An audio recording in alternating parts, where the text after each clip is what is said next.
So we have the world's cutest 4-year-old. I'm just going to say it. I mean, I think so. And his new thing, well, two things. Just the other day, he stopped saying something, and we're all basically crying over here about it. Yeah, so he used to put a K instead of a TH.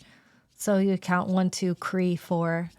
And it was so cute. And now he it's says 3. y'all. And I almost cried. I mean, I was like, oh no, it's in the end of the era. Every parent knows what I'm talking about. When your kid stops saying the thing that you're like, that was so cute, and now they'll never do it again. Yeah.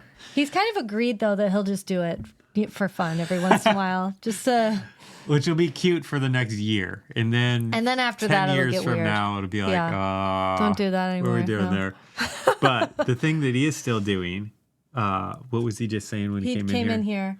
Well, we've got them in rest time, so it's not quite a nap, but it's like, just sit in your room for like an hour just to have chill. Yeah, just chill out, just have a little downtime and get away from each other so you're not fighting. Yeah.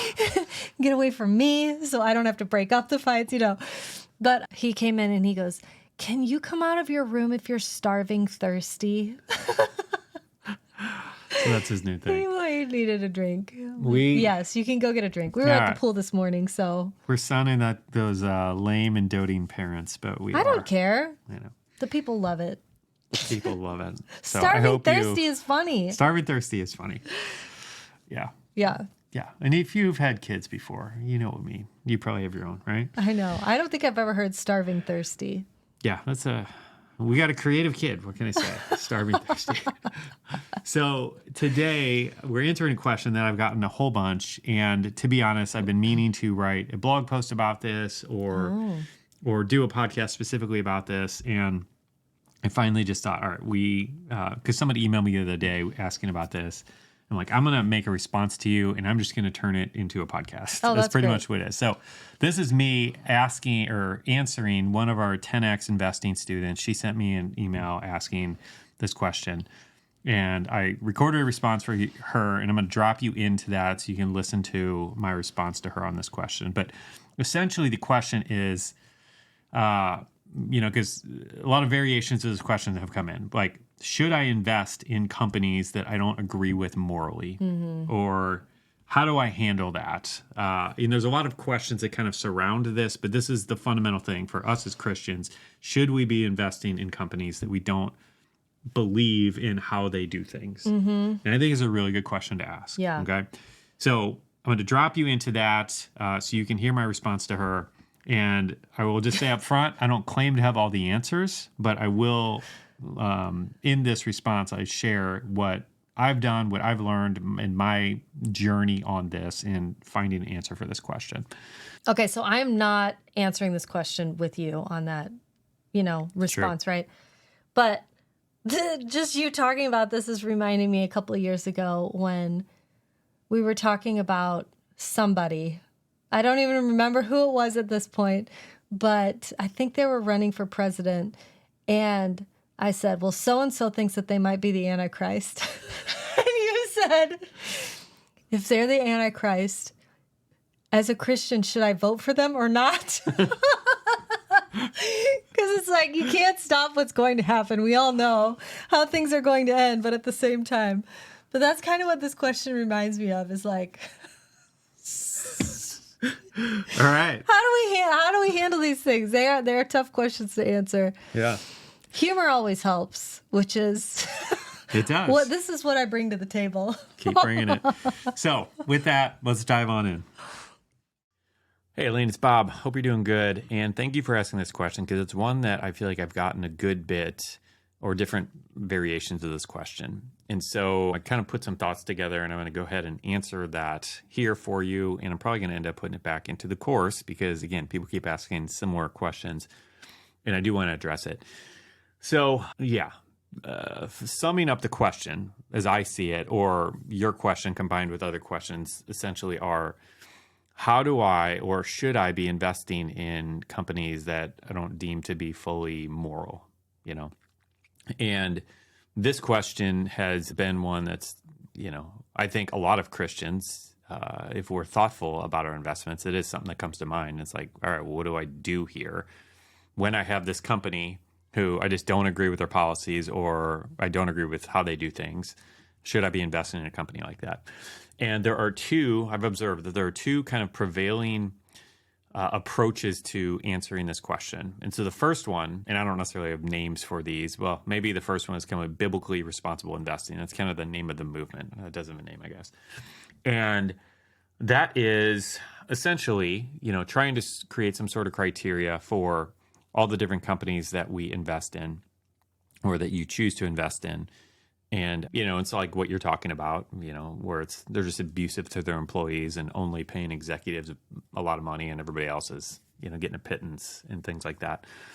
So this, and I don't know where that falls into different categories or criteria because everybody has different criteria, for that. And I think fundamentally that's what makes this challenging and difficult is going down that approach with that mindset is it becomes a matter of essentially judging morality, judging righteousness, and determining, by whatever threshold at some point that I'm not going to invest in it or that I am comfortable to invest in it.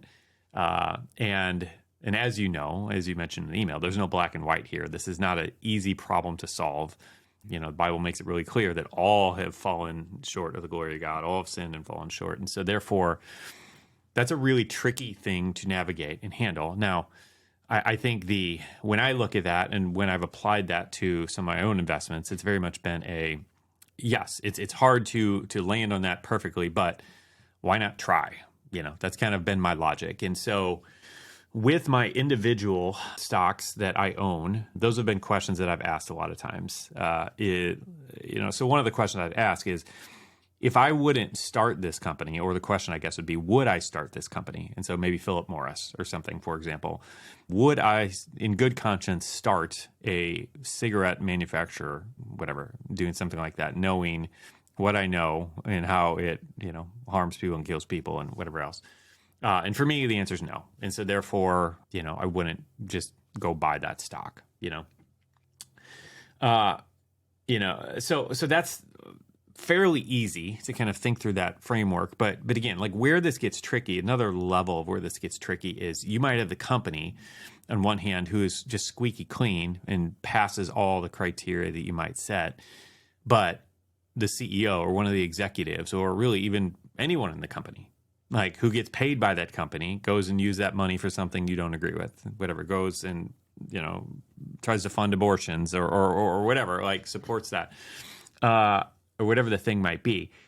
And that's where it gets really tricky because you can take this down to level and get to the point where you can undermine your willingness to invest in any company. Again, like you can go to Chick-fil-A, whatever, the shining star of the Christian community. And I'm sure if you dig enough and you'll find reasons why you wouldn't want to invest in it. So that's where this whole thing is really tricky. Now, if that is something you want to go down that path, Inspire funds, Timothy funds, are two good options for investing, and not in specific stocks, but they have specific mutual funds and index funds where they have their own criteria set up of companies that they deem to be biblically responsible or moral or ethical or whatever. And then they have groups of those that you can invest in as a group. And so, I don't think I've ever owned any Timothy funds, but I've owned Inspire funds. I really like what they're doing over there. So that's something to consider. Now, talking about the other side of this would be less of a boycotting approach, which I would call kind of the first angle is a little bit of we're going to boycott those companies. And the second approach is more of a let's infiltrate. So rather than saying, let's avoid those, the second approach is, what if we intentionally buy stock in those companies to be able to influence what's going on there, to be a light in the darkness, and to potentially be able to change the things that are negative in that company. And anyway, so that's a completely different approach and a completely different mindset for why you would or wouldn't want to buy a company. Okay. And anyway, and I'll just say this, the bottom line is that I know really strong believers on both sides of this fence who just see things completely different with this. And, and this is one of those things that I have wrestled with and tried to like land, figure out where I wanted to land for myself. And it hasn't been a black and white thing for me. And there have been things where I've leaned more in one direction than the other and vice versa. And really, I think when it comes down to it, I think at the end of the day, we have to pray about the investments that we're making. And I don't know, and my thoughts on this may change, but at this point, I don't know that either one of these approaches, that one is right and the other one's wrong. I think it might be a matter of what does God have for you to do? What does God have for me to do? Joe to do, whatever else. And we just go with that. We do what God has called us to do. Specifically for whatever a season or for an individual investment or whatever that thing might be. And I think that's why it's so important to pray about what we're investing in, right? So, yeah, I think I'll leave it with that. But one other thing that I want to mention that I don't think enough people think about with all this is, I could go buy Amazon stock and determine, wait a minute, I don't agree with some of the things Amazon does, so I don't want to be a shareholder, so I'm not going to invest in that stock. But if I do that and then every week I'm shopping at Amazon, fundamentally, like I am contributing so much more to the success of that company by me being a regular consumer of their products than I am by me being a shareholder. And so I think for most of us, being a shareholder just isn't that big of a deal in terms of how it affects the success and the longevity of the company.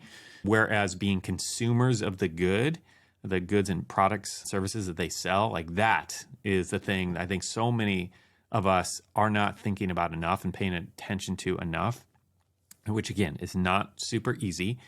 But like when I think about, like, so for example, this t-shirt, this is something, that Lynn and I have talked about and wrestled with a little bit. There's so many things all around our house that are being made by people who are being not compensated fairly, or who very well might be sweatshop type labor, and we're just buying them from Target or from wherever, not even thinking anything about where they're coming from and who's going to work in them. And like this particular shirt, it was a friend of mine started a company where he just got so fed up with that. And he told me that the average wage of someone in the textile industry making shirts and whatever is 50 cents an hour.